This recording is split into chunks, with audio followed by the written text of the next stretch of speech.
All right, and tell me your name again. Growman. Growman. Growman. Oh yeah, with Growers World. Yep. Growers 75 Danforth. Nice. And what is Growers World, by the way? We sell everything to do with growing weed, right down to even having the genetics. Oh wow. So. That sounds pretty cool. Pretty in. Yeah. Well, we've been growing a long time. Yeah. Fair. Before it was cool. Well, it's always going to be cool, but long live the black market. I'll tell you that much. That's fair. Yeah. So, Growman, politics. Tell me what issues strike you? Obviously, marijuana is one of them. What else?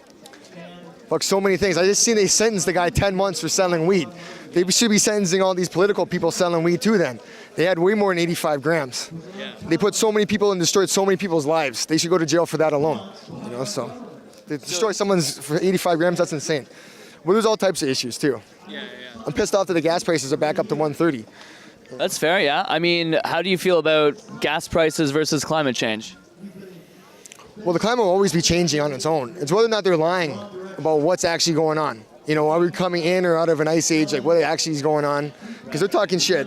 The gas prices shouldn't affect that anyway, though. They're just getting greedier and greedier. So. I mean, that's fair. I mean, gas prices are separate. Like they are private companies. We're destroying the environment on like a daily basis, like every day. We're producing so much plastics and everything. It's insane. People don't know anything about reusable. You know, that we looked at like the ancient people and how they were doing things. Yeah. They never would have built this country for us. That's for sure. They fucking would have let us rot. You know, that's true.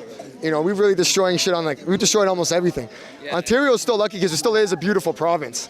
You go out to certain places in Canada, they've clear-cut everything and changed the whole landscape. Yeah, wow. You know? So definitely a lot of environmental degradation is an issue. Oh yeah, I plan to build my plane across Canada at some point or another. Whether or not we'll make it the full way, we'll find out. That's pretty cool. I want to go to Tofino, so. Okay. Yeah, So I have to ask you this question because you're wearing a suit made of this.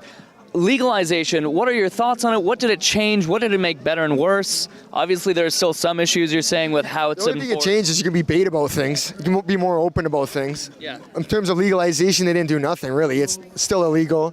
It's still, like, you know, I used to love smoking weed and driving, contrary to what they say, you know? Wait. Doesn't that make you a worse driver, though?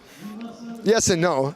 There's so many factors, you know, being tired, what you're paying attention to, are you counting a stack of money driving down the road, you know, what you're actually doing. If you're stoned and you're paying attention, then no, you're driving, you know, because that's what your sole focus is.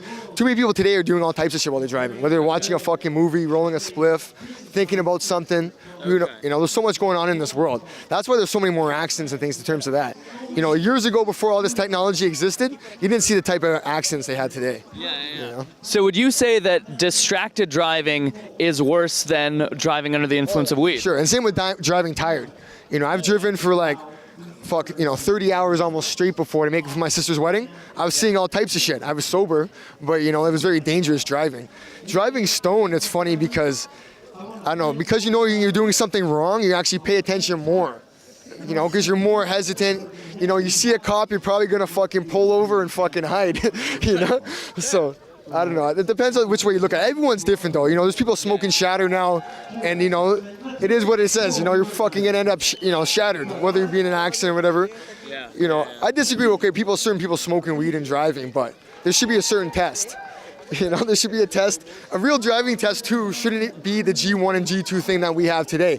There should be a test where, like, you know, a cop's actually driving behind you or something to actually put the, the emphasis in, you know, have your heart rate going.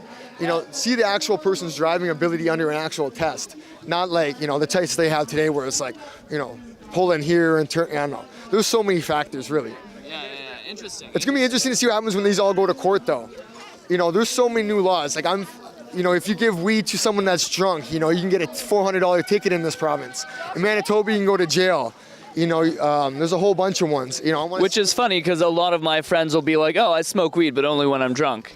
You know, it's all about freedom. You know, that's what legalization should have been about, and that's what people should be fighting for on a daily basis, like everything else. Yeah. You know, you don't feel it was about freedom?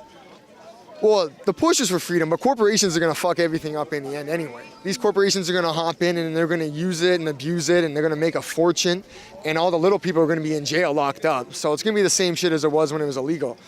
You know? Wow. But I don't know, it's interesting. In Ontario, though, or at least in Toronto, they'll never be able to push the type of stuff that they're pushing elsewhere. That's for sure. Okay, because the people pay attention more, or why? No, I don't know. We're just more blatant. I don't think anyone here cares about going to jail or whatever. The same people that would have gone to jail before were willing to go to jail today for the same reason. The system's going to be spending time on other things as opposed to weed-related offenses. I've seen that Toronto's arrested more people for selling weed than any other place in Ontario. Obviously, obviously we have the most amount of people in the province, but at the same time, they shouldn't be enforcing that here. There's fentanyl crises. There's so much stuff they should be putting the money into. I mean, that's fair, yeah. Fentanyl is a lot worse than marijuana. But every day the government checks come out, people are laying on the ground all over the place like as if there was a black plague again. And they're just hiding the casualty numbers. People dying every day. We never killed anyone. I seen one person left here in a stretcher or whatever.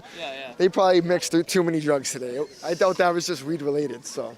Yeah, fair enough. Weed does not usually put people in stretchers. No, definitely not, Perfect. Well, Growman, thank you very much. See you again. Yeah, I hope so. Properly dressed, I'm just joking. Never. You can come to the Danforth wearing anything. No, the Danforth will accept anyone. I don't know about The Danforth. Yeah. Queen Street might judge me for my toga ways, but the Danforth, no. No. If you ever want to do any other type of video type filming, I'll go anywhere. I'm always in the club district. I'm down at Leaf games. I'm going to go roll on all types of political places and any type of weed event. Anywhere there's a lot of people. Whether they be haters or not, I don't care. People's minds have to change. Actually, I guess that's what I should really be asking here. Come back this way a bit. So you go around with this beautiful, that's a marijuana plant, right? Say that. Okay, so that may or may not be a marijuana plant. And you go around riding with it on a wheelchair. What is your statement here? What are you saying? We're just promoting the free market. The free market. Yep. And also, we've been doing this since the wintertime. So we've had this thing all down at -5. That plant survived. So also at the same time, we're doing a lot of, I guess, experiments too, right? Fair, yeah. So why is it that you're doing this? I don't know. I bring this thing everywhere I go. Yeah. I bring this But why? What do you want to tell people with this? No, because they're demonizing a plant that actually could save the environment and health. That's the fastest growing tree to my knowledge. To clean the air a lot quicker than anyone else planting any other tree. So if we actually started using this for its actual resources, why it was originally outlawed in the beginning anyway. Apparently to try to criminalize Chinese immigrants who brought it with them because of the Pacific Railroad stuff. That's some bullshit though too. There was a huge paper companies that were involved with it. That product, the plant could be used for so many different things. Yeah. I've even heard the seeds. They could send those to Africa and they could be feeding the people there. And there's enough amino acids and nutrients in the seed to at least keep them alive. I'm not saying they're going to be healthy and but it's it's a good start. Instead of just wasting it. This tree. There's a reason why this tree wasn't came about to begin with. It's for its resources. I've also heard that there's about 50,000 companies would go out of business if they have truly legalized weed, right? Let me get a couple of draws. So it's interesting. Of course, today 50,000 companies will go out, but 50,000 new ones will come in. What's up? So. Do you, by the way, do you consent to being on Canadian Love? Because you're on camera for that as well. All right. Nice. Thank you, my friends. Oh, no worries. You look great. Yeah, you want? All right, yeah, get in. As long as you consent. Please, calm down. Yeah, it's all about consent. It's Happy 420. Yeah, thank you. Sick, thanks. Thank you. I'll let you guys do your thing. Yeah. Well, listen, thank you so much for talking to us about this. And happy 420, sir. Yeah, I know. Fucking, I love the movement. I love what you guys are doing too. Put it on video.